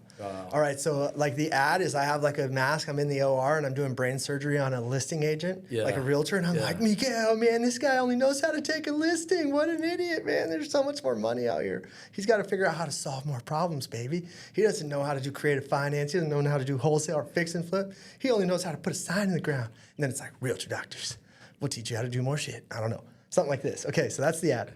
But essentially, everything that I just talked about for the last hour and a half, putting that into a package and being like, look, guys, you have to become an acquisition company. Listing is one of the things you do. Yeah. You got to get great at getting business. And that's what I know how to do better than most, is just acquiring a customer and then giving them the options and leading them down the funnel that makes the most sense for them. Yeah. So, but I'm kind of torn right now because I could probably go launch that today and go make really good money. Yeah. Or I could just deliver value for like the next year and build the list and build the list and build the free community. Why not just do both? But then if I right hook in like a year, maybe I could go have like $1 million day instead of like. You could, but in the meantime, like you're going to be able to learn a lot. Right. From I think not that's only like on a front end of how to attract Yeah. these clients, but also on a back end with the fulfillment part of it. Well, so for me though too is like I want to make sure I will never sell something unless I believe it can genuinely over deliver 10x value, right? And I know I can do that. Like I only have 2 personal coaching clients right now, which I don't coach anyone, but these 2 just like freaking, I love them, and they weaseled their way in. Spencer Harrell out in the Triad area in North Carolina, and Stephen Kavoulian in Baton Rouge. I'm like, you guys, run the freaking play I tell you, I promise. Both in their first month, and I'm not kidding, both of them do $27,000 wholesale deals. Bigger deals than they've ever done any commission in their life because they're just realtors. Yeah. And they're learning how And how much they're paying you? So but they've already got a return on their investment. But they got their return on their investment. Oh, if you they're want probably 10x, more than 10x the return on their investment. No, if you want my time one-on-one, it's going to be expensive. It's going to be expensive, But I can change your whole business and life on a call. Yeah. Like I know how to do that. So that's what Realtor Doctors is. I'm trying to figure out how to do that at scale. Yeah. Because I have a big social media presence. So a lot of people are like, please coach me. And I don't have time. Yeah. But I want to be able to point them somewhere and be like, hey, here's an affordable option. I've put my very best foot forward. I put everything in my brain in here. $3 grand, $5 grand, $2 grand, $1 grand free. I don't know. Yeah. Here it is. And then I really don't want to go become some coach. Yeah. Yeah. So you don't want to be like, you aren't seeing yourself like coaching 101, bunch of people. No. None of that stuff. No, that feels like a job. Sense. Yeah. That sounds heavy. I love helping people for free. Like if someone can get me on the phone for free, dude, I'll like give them the recipe. Yeah. But for a while, I tried the coaching thing and people were paying me $3 grand for 2 phone calls. I sent them their money back. I was like, I don't want to do this. And it was 30-minute phone calls. I couldn't get motivated for them. I was just like, I don't know, man. Huh. Interesting. But man, I mean, you've done so much in such a short period of time, but you're still so young. Like 2,500 homes. That's a lot of homes. Yeah, it's a lot of transactions. Building multiple businesses, multi-million-dollar businesses, dude. Like whatever you're gonna put out there, you're gonna make an impact. I appreciate You're you gonna saying make a difference. And there are a lot of real estate agents out there. There are a lot of investors out there, dude. They're looking for mentorship. They're looking for guidance. They're looking for somebody who's actually like real, like quality, like someone who can actually do who's it. actually like you're doing it. Yeah. Like there are a lot of people out there. I mean, they got hundreds of thousands of like followers on IG and YouTube, but I mean, they're not doing it. They're not. I mean, they're doing like they got a like coaching company or they got a course company. And that's pretty much it. Yeah. Like, dude, you're doing it. You're running multiple businesses. You've been married for 12 years. You got 5 freaking kids. Like you went through challenges, seasons, dude. Yeah. Like all of that shit. Like so, you're doing it. So there are a lot of people out there that will definitely be able to get a lot of value from you. Thank you, man. So whatever, I don't think you should wait another year, honestly. No, dude. I mean, just go for it.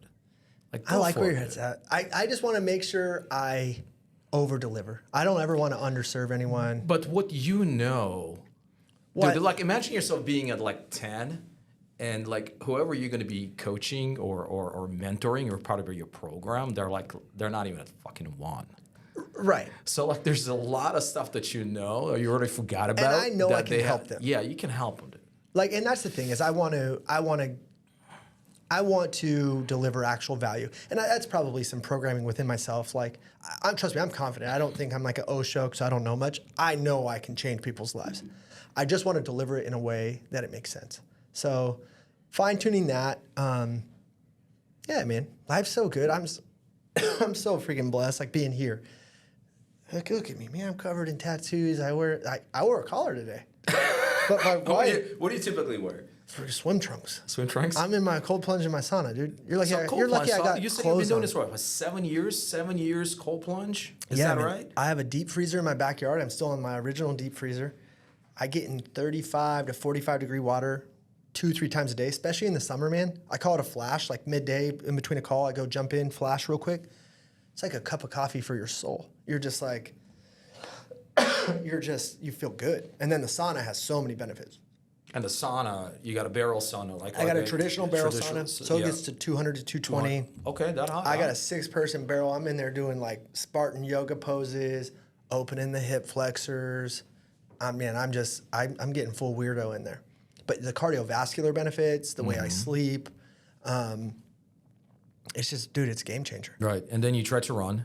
I run. Yeah. I'm not a very good runner, but I run 2-3 miles every day. 2-3 miles a day. And then you're doing some walking. I walk on my toes. I was like weirdly athletic in basketball. I could like dunk, crazy, do stuff. I think because of that. But my calves have a tendency to get tight. So if they're starting to kind of get a little too tight, I'll walk that day. Yeah. So I'm not in a race anymore. I'm not competing with anyone but myself.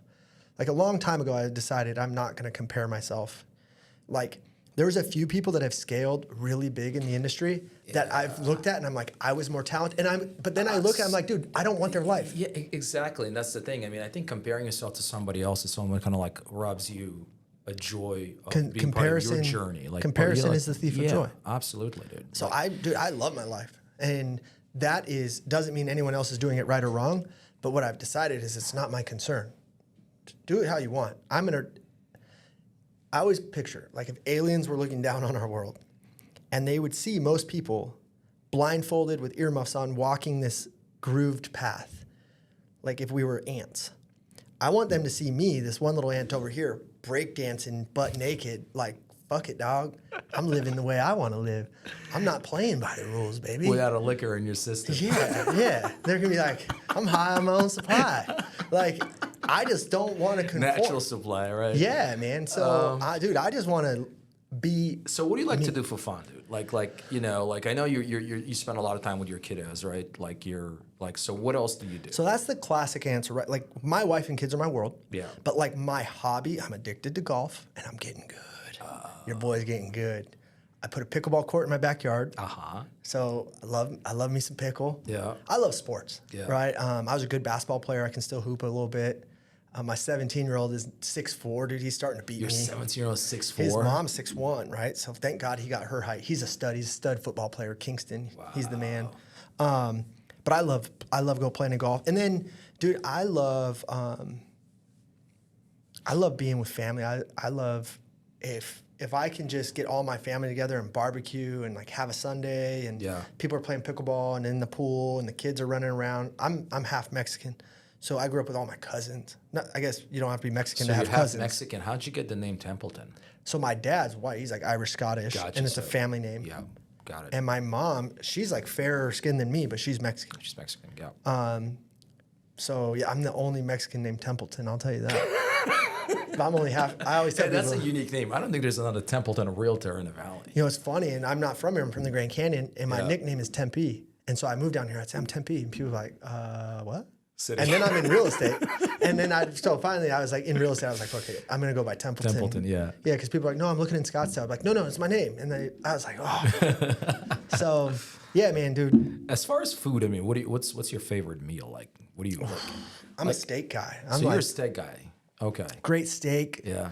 What's your favorite, like, joint or spot where you go for steak? So Steak 44 is awesome. There's a new spot in downtown Chandler called Elliott's. Okay, never been there. That's awesome. I think it's called Shula's, the one on top of the casino over down on the 10. There's the big casino down there, Wild Horse Pass. Oh, Wild Horse Pass, yeah. I think it's called, it's called Prime or Shula's or something. They have a great steak. Okay. But what's your cut? Ribeye? I like a Wagyu strip. Okay. Or I like a filet mignon. Filet mignon. Mm-hmm. But I'll eat it too. I'm just saying, like, if you get to choose, if you get to pick, you go. If I get to choose, I have a hard time. If they have Wagyu on the menu, I have a hard time going with that. Like a Wagyu end cap. Yeah, end cap. A little bit of crust. Yeah. But that gets kind of rich. That's rich. That's I think that's ribeye, right? Yeah. Yeah. That's the ribeye. So the end cap. Ribeye. Bread and butter. Just if I had to choose, I'm probably filet mignon, closely followed by a New York strip. Right on. And then your sides. I'll eat a ribeye. And your sides. Mashed potatoes, some gravy, and a green. Give me some Brussels sprouts or some green beans. Yeah. How about you? Same thing. I love steak, but I love pizza, man. I can have pizza, dude. Like my cheat meal, probably pizza and Coke. Dude, but I stay away from Coke as much as possible. I love Coke, but I stay away from it. Coke but, Zero, pizza and Coke, like for me, or Chinese food, like. Because you're really fit, and I'm fit now too. But dude, I can gain 10 pounds looking at pizza. So what's your height? I'm 5'10".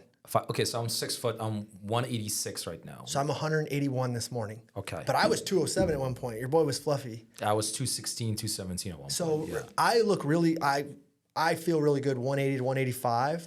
But recently I've been trying to go down to 175 just to see what a little lighter feels like. Yeah. But it's been really hard. I've been stuck at 181. Like I can't. Yeah.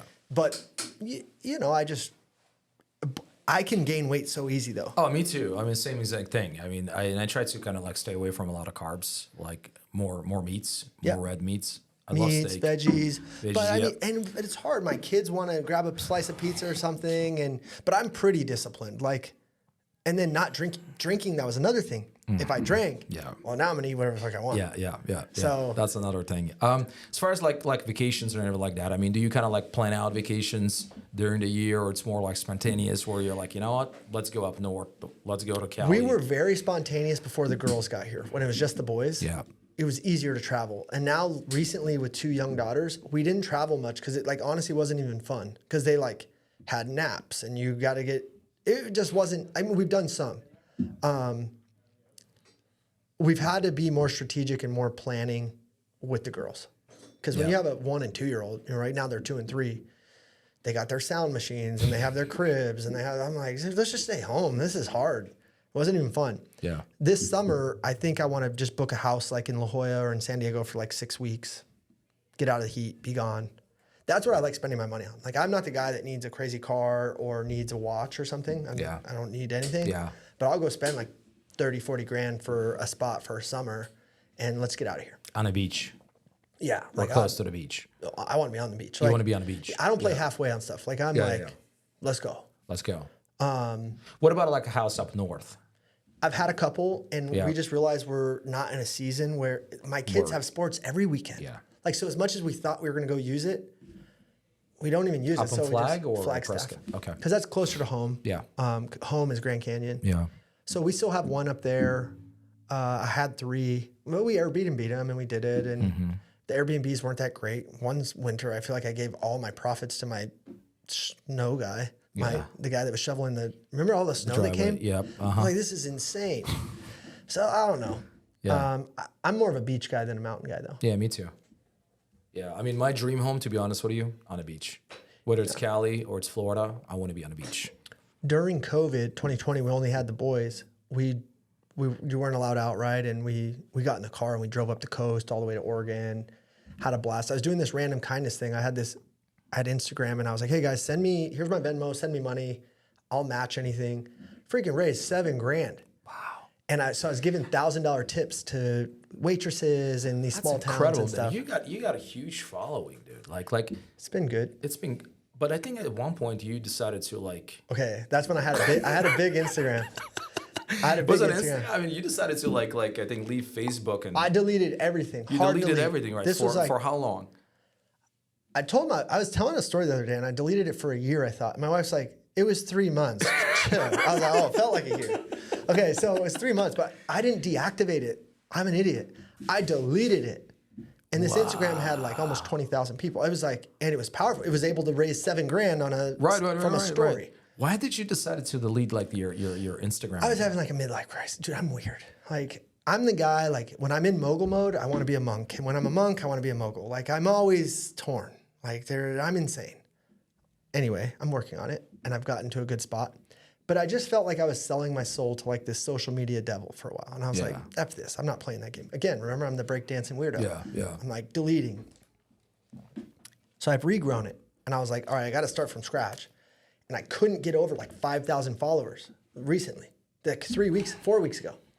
And I post about all this like esoteric stuff. Like, I read, I breathe, I'm with my kids. Like, the people who really follow me love it. But I couldn't get any growth. And I was rereading $100 million offers, $100 million leads by Hormozi. And I was like, why am I on social media? It's a tool that I use to make money and an impact, but to make money. And who really wants to hear from me? It's realtors. Realtors want to know how to make money from me. That's the truth. So I was like, moving forward, anything I post will be directly towards my avatar, which is realtors. And the other thing he said is like, don't save the secrets. Like, don't give like okay advice. Yeah. Give your Give very everything best. away. Yep. In 3 weeks, I have gone from 5,000 followers to I'm probably at 19 right now. Dude, are you serious? All realtors. The only people following me are realtors. Hold on. In 3 weeks, you went from 5 to 19K? Dude, I have some video. How? Ricky, are you getting this? Dude, we got to do another podcast just on that alone, dude. Realtors, it's your most valuable follow of 2024. That's what and I'm like genuine. I'm like, I am going to bring you more value than any coaching program or anything. Just follow me on Instagram and I'm genuinely going to change your freaking life. And the best advice that I know, I'm making a reel every day. So you pinned that. You said, hey, and I'm going to give you the best freaking advice in 2024. Genuinely. And if you ask me a question, I'm video messaging you back. I'm DMing you back. I am just serving you. And I'm not asking for freaking anything. And that's where I told you I'm jabbing with value right now. I'm going to sell you something at some point. I just don't know when or what. Yeah. But right now, I'm going to freaking change your life. And my videos are freaking good. And so my average video now when you is say your videos are pretty, I mean, we're talking about the content itself is good, right? So you're not editing those videos. No, so here's the difference. I had a whole media team. I've done the most polished content ever. Yeah. Now it's just freaking me on a How often? I'm doing 3 quality reels a week where I'm thinking about and writing. Okay, so are you editing those or no? You're just recording them and then posting? No, so let me just show you one real quick because I think this will help. Kind of like, I'll show you the one that has 240,000 views. So you'll see I've jumped almost to 19,000, 271K, 99.1K, 50.9K. So that's you just walking, dude. Like you're walking. What are you saying? I'm about to show you how to make 200 grand by simply opening up your MLS every morning.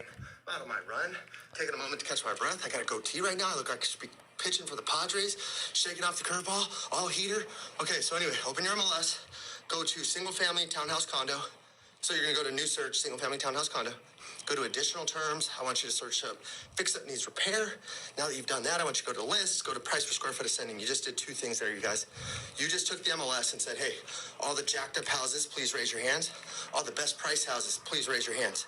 Then you're gonna have recently reduced, back on market, and new listings. That's who you're gonna wanna call first. That's your lowest hanging fruit. Sorry, car passing. 0. That's going to be your lowest hanging fruit. Be a human being, make friends with these agents, go solve problems. But you guys, if you go do that filter every morning, you'll make, I've done it for the last 10 years. This is just an extra layer of my business. It's an extra $200 to $250 a year just on on-market deals, and that's how we get them. Also, I want to be the most valuable follower of 2024. Please follow me. What the heck? Realtor. That's your call to action right there, dude. Your call to action. This one's got 54,000. Friday, your most valuable follow of 2024 has a heater for you. You might think open houses don't work, and it's because you're doing them wrong. I'm going to teach you the exact thing to say the moment someone walks in the door. That's going to change the game. Okay, so like I that love one, it, dude. I Yeah. just hit you with a hook. Yeah. So I'm like, I'm going to give you real value. Yeah. I'm going to tell you why you're watching this video in the first 5 seconds, and then I'm going to share the secret. Yeah. Dude, it's been gangster. So now I have people begging to coach with me, and I'm like, So you're getting people like sliding in your DMs constantly. Like, here's hey, the thing though, in one of my videos, I naturally talked about how I go get data and like, hey, leads aren't this elusive, scary thing that Zillow and your team lead wants you to think they are. You could just go get the data and create leads for like $1. I kind of say that in a video. I'm talking about my process. I send my affiliate link to my data company to over 300 people, and that one post is now paying me over $5,000 a month in recurring revenue. Like, I don't even got to sell coaching. All right, so you're not running any boost ads or any of that stuff, Nothing, dude. dude. Nothing. I'm just so like 3 reels, good reels. I'm Call right to like action. Like, dude, in 3 weeks you got freaking 14,000 followers. And they're all realtors. This isn't fucking Bob Joe over here or some little emo kid following me. It's realtors. Like every person has realtor in their bio, all real. So I'm like, all right, I don't need the biggest following. I want the most loyal and engaged following. Yeah. And I owe it to them. What to are give they them, saying? Like riches that are in the niches? riches are in the, and so Yeah, I'm going to yeah. give them the very best content I have. The best things in my brain I'm going to serve them with. And it's working. And like, I'm a pretty good freestyler, right? Like I can fucking sound pretty good quick, but I realized those were good, not great. And if I plan, and I'm like, I'm going to make this the best video. So I'm thinking about my video for 3 days before I do it. I'm like, all right, What's the hook? What am I going to teach? How do I make this impactful? How do I make it helpful? Like, how do I genuinely make this a great video? Yeah. They're doing better. Go figure. I'm trying. Yeah. I'm not out here just willy-nilly freestyle. Yeah. So, yeah. and I've taken out the friction with the production value and the content team and the edits and like. So none of that is happening really? Not anymore. Okay. I did that game and it didn't work. Are you doing any stories or anything like that? Or the stories I show my life. You show your life, yeah. Because I think the lifestyle is part of the allure of like, oh, this guy crushes, which I do. Yeah. But he's on a walk at noon and in the sauna at 1 and, you know, trying to holler at D at 1:30 and then go get temp at 3. Dude, my life's dope. Yeah. I've been very on purpose with creating an awesome life. Right. So I show that in the stories to kind of show you like, hey, I'm not like some grind hard douchebag. Like I'm, you know what I mean? No, get it. Wow. Okay. And I know, look, oh wow. It's already. Yeah, we've been rolling. One last thing, man. Well, 2 things. 5 years from now. Yep. Like your story is dope, dude. Like, I mean, you accomplished a lot in a very short period of time. Very inspirational. 5 years from now, where do you see yourself? Where do you envision yourself as a husband, as a dad, as a community leader, right? Like, and also as a business owner. All right. So Vivian and Mara will be 7 and 8. Yep. I'm all in with them. They're still my little girls in that moment, so I'm all in with them. Little Temp's 13. I'm coaching his club team. I'm all in with Little Temp. Yeah. Noah's probably a junior or a senior at that point. I'm soaking up every minute of him. He's probably my best friend at that point. Kingston's a young man. He's 22, 23, maybe working in my businesses, maybe working on something else. I'm supporting his dreams. Mm-hmm. My wife and I are fit. We are healthy. We are spiritual. We're still banging every day. We're having fun, bro. I'm all in with my family. Yeah. My revenue streams are kicking off multiple 6 figures a month, still on my 4-hour workday. Because I've tried to not work because I could be done off my rentals. Yeah. And it took like 4 days to be like, this sucks. Like I need to go do something every day for a few hours. Yeah. Yeah. Like as much as I love my kids, I need 4 to 5 hours a day to go solve problems and create something and then come home and I'm a better version. So I'm still working.